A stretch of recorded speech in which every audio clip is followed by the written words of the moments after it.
Bonjour à tous, alors on se retrouve aujourd'hui pour une nouvelle vidéo. Donc ça fait un moment que j'ai pas fait de vidéo parce que j'ai eu des week-ends très occupés. Donc là c'est de nouveau possible que je puisse refaire des vidéos.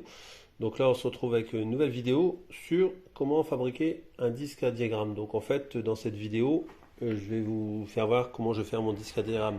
Donc en fait j'en ai déjà fait un mais là je vais en refaire un. Et comme je vous ai déjà dit, moi je suis un peu du principe je fais avec ce que j'ai et ce que j'ai sous la main. Donc en fait là, si vous voulez, j'ai eu une idée l'autre fois, j'ai dit tiens, si je prenais pas un vieux couvercle de cuisson, et en fait j'avais cette taille là, donc j'ai dit tiens ça irait impeccable pour faire mon disque à diagramme, parce que je voulais qu'il soit un peu rigide quoi en fait.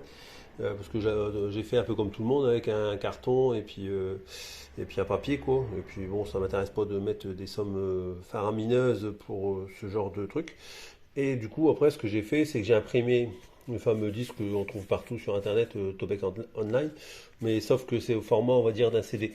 Et ça m'intéressait pas de l'avoir en format CD, donc ce que j'ai fait, c'est que j'ai pris l'image que j'ai capturée, je l'ai agrandie sur une A4 et je l'ai fait en à peu près, on va dire, je l'ai arrêté à peu près, on va dire, à un peu moins d'un centimètre du bord.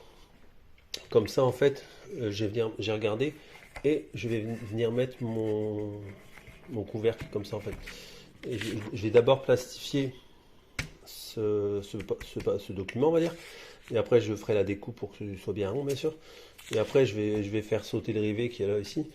Et je vais venir coller certainement avec, je sais pas moi, je vais voir ce que j'ai, je dois avoir de la colle. Et comme ça, en fait, je ferai mon petit disque tout simplement. Voilà. Alors pour le couvercle, en fait, c'est emboîté à force. Pour mon couvercle, là, bien sûr, je parle du couvercle que j'ai là en ma possession. Donc là, en fait, ce que je vais faire, c'est que je vais mettre des rondelles ici de ce côté-là. Donc je vous fais voir un peu le principe pour le désengager, en fait. Et je vais mettre des rondelles comme ça. Oh, bah, sauf que le trou, il est trop petit. Donc là, c'était des rondelles de 6, ça passe pas. On va mettre du 8. Bon, pour finir, je passe en 10. Et donc, en fait, le principe est très simple. Donc, ce que je vais faire, c'est que vous voyez, là, ici, j'en ai mis une rondelle. Donc, je l'emboîte de façon à ce que ça passe bien. Mais en fait, comme ça, j'abîme pas le couvercle, en fait, en désengageant. Je vais emboîter comme ça. Et après, je vais venir mettre dans l'étau le couvercle. Et comme ça, la tige, elle va sortir d'elle-même par compression. Voilà. Bon voilà, j'ai chassé l'écrou, on va dire l'écrou du couvercle. Et voilà, donc là ce que j'ai fait, c'est que j'ai mis une latte par derrière pour dire d'être en appui sur le couvercle. Et comme ça maintenant, je vais percer avec un fourret de 11, comme ça ici. Et au moins, derrière j'ai un appui, ça va pas tout défoncer le couvercle. Voilà. Voilà, le fait de mettre un appui derrière, au moins vous voyez votre trou il est parfait. Voilà, donc là maintenant j'ai plus qu'à assembler le tout. Je plastifie la feuille et après j'assemble la feuille plastifiée sur le couvercle. Oui, petit détail, bien sûr ébavuré parce que quand on fait un perçage, surtout sur de la fine, là ici, si je touche, je me sectionne le doigt parce que c'est comme une lame à rasoir. Donc surtout bien ébavuré des deux côtés. Alors, juste avant le montage, petit test sur un vilebrequin MBK. Voilà, donc là ça passe parfaitement, nickel. Donc je vous fais la même chose avec un vilebrequin Peugeot sur SP qui a un diamètre plus gros que sur SPX. Donc sur le Vilo SP maintenant, voilà. Donc là, avec un diamètre de 11, vous passez sur tous les vilebrequins MBK 51, Peugeot 103. Voilà. Donc je fais le montage maintenant définitif. Bon voilà, j'ai déballé la plastifieuse, parce que c'est une nouvelle, j'en ai jamais eu, donc là c'est une grande nouveauté pour moi. Donc là j'ai mis le film, j'ai mis la feuille dans le film, et puis là maintenant j'ai plastifié. Bon allez, premier test.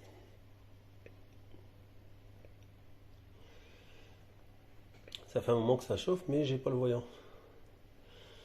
Donc bon, je sais pas, on verra bien. On verra bien ce que ça va donner. Bon voilà, premier test de plastification avec la machine. Bon, apparemment ça a l'air de bien se passer. Donc c'est une machine que j'ai achetée à Lidl pour 25 euros. Donc vous voyez maintenant on trouve ça pour vraiment pas trop cher. Ainsi que les films également. Donc c'est très simple à régler. Il y a un bouton de réglage pour ceux qui s'intéresseraient. pour régler les différentes épaisseurs de plastification.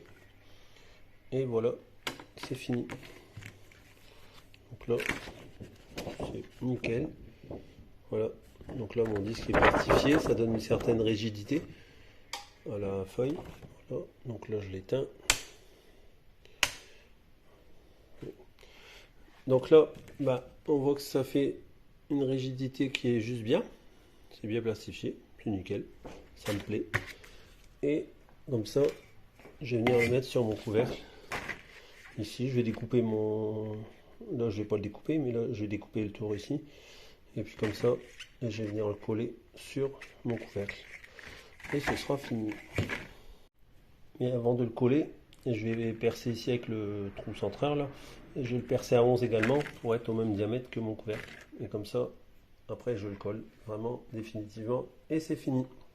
Donc même principe que le couvercle, j'ai mis une latte par derrière pour bien appuyer pour faire mon trou. Et je mets une contre-latte, comme ça j'abîme pas la feuille plastifiée. La feuille plastifiée est protégée par les deux bouts de bois.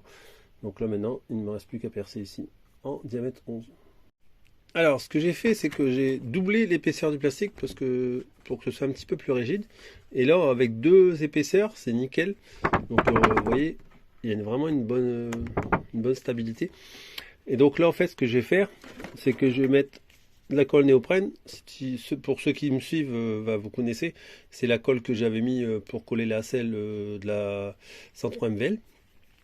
Et donc, je vais mettre une paire de points de colle sur le couvercle. Je colle le disque et voilà, ce sera terminé. Donc voilà, je vous fais voir ce que ça donne. Là j'ai monté j'ai mis un vilebrequin comme ça pour laisser. Hop, voilà.